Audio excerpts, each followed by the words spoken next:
WFYI podcasts are made possible by Bloomington, Indiana, an American college town offering experiences like indulging in grub at Nick's English Hut, taking a stroll along Kirkwood Avenue, feeling the history and magic of Assembly Hall, and providing the chance to feel like a college kid again.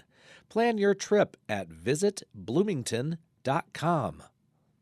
WFYI podcasts are brought to you by Indianapolis Shakespeare Company, presenting Riverside, a play by M.L. Roberts, July 18th to the 27th at Taggart Memorial Amphitheater. More at indieshakes.com. This is WFYI News Now.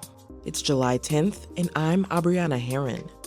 On today's show, an update from George Washington Carver School 87, which has been under fire for failing to inform parents of abuse in the school. Loretta Rush says she's seeking another 5-year term as Chief Justice. A rare Midwest snake is considered for the endangered species list. And the U.S. Supreme Court blocked Purdue Pharma's bankruptcy settlement last month. Now, IU researchers say a key piece that fueled the opioid epidemic is the way the drugs are tracked. So we observed that actually pharmacies that increase their number of suppliers by 1, they have around 4% increase in their total dispensing after that. Those stories coming up, but first, the superintendent of Carmel Clay Schools will retire next year. Michael Beresford announced his retirement after leading the district for 6 years. In a press release, the district celebrated Beresford's work in improving academics and school district operations. In a video, the superintendent says he's ready to retire. After much thought and conversations with my wife, Lori, it just became clear that the timing was right to pass that baton over to the next leader of this amazing school district and for us to go on to the next phase of our lives. Beresford led the over 16,000 student school district through the coronavirus pandemic. He took on the role in 2018 after the previous superintendent resigned.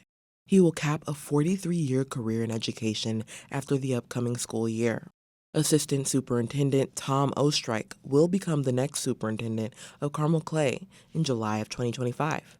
Ostrike began his 25-year career as an orchestra teacher. He currently manages student and staff support services in the district. In more news from our education desk, Indianapolis Public Schools has announced they will hire a new principal of George Washington Carver School 87. The elementary school is under fire for failing to inform parents of the abuse in the school that led to the removal of the former principal. Sydney Dauphiné has more. The district announced the intent to hire Elizabeth Kreutz as the new principal of George Washington Carver Montessori School 87. The former principal of School 87 was removed earlier this spring following a lawsuit alleging a second-grade teacher encouraged students to abuse each other in the classroom. Parents demanded the principal be removed when the incident became public, blaming school staff for not notifying them of the claims of abuse. Kreutz has over 30 years of educational experience and was most recently principal of a LaPorte Middle School.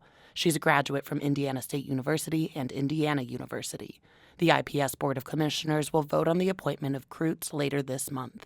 I'm Sydney Dauphiné. Loretta Rush announced Tuesday she will seek another 5-year term as Chief Justice of the Indiana Supreme Court.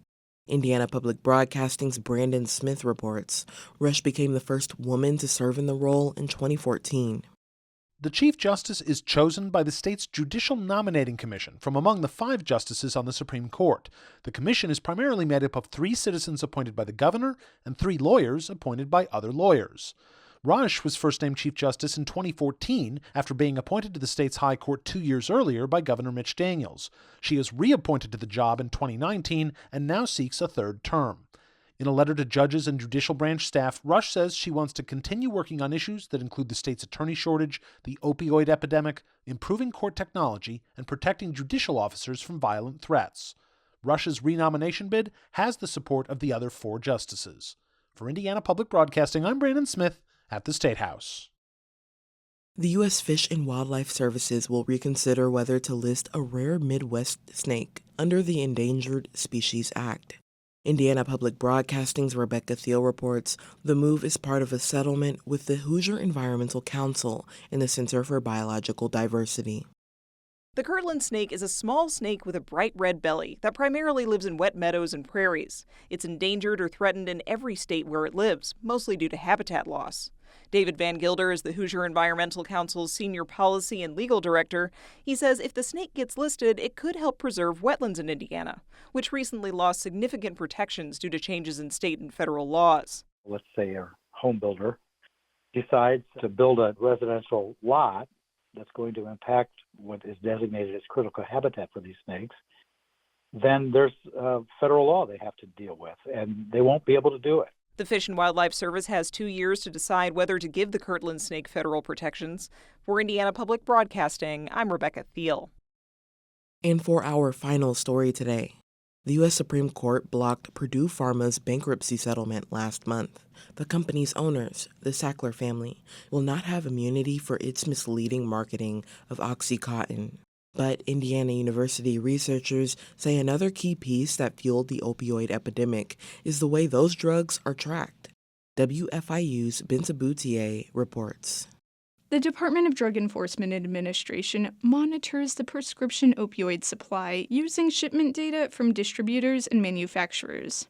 IU Kelly PhD student Iman Atari and Professor Jonathan Helm say supply chain complexity enabled large amounts of opioids to be distributed without being flagged as suspicious. Atari says pharmacies ordered many smaller shipments from many suppliers, making supply and distribution harder for the DEA to track. So we observed that actually pharmacies that increase their number of suppliers by one, they have around 4% increase in their total dispensing after that, like on average. The DEA also divides its monitoring into 23 geographical areas, so a suspicious order in one region is not always reported to others. Atari says a dispenser's opioid distribution increased about 13% when it ordered from one additional geographic region. Atari and Helm say a holistic understanding of prescription opioid supply chain could help the government improve its monitoring.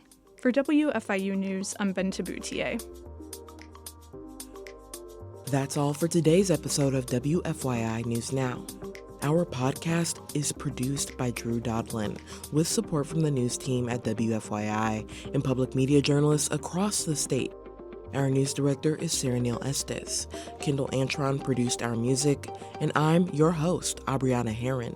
If you like today's episode, remember to subscribe and share, and follow WFYI on Instagram, Facebook, and YouTube to check in on our newsroom throughout the day. Thanks for listening. We'll be back tomorrow. WFYI podcasts are brought to you by Indianapolis Shakespeare Company, presenting Riverside, a play by M.L. Roberts, July 18th to the 27th at Taggart Memorial Amphitheater. More at IndyShakes.com.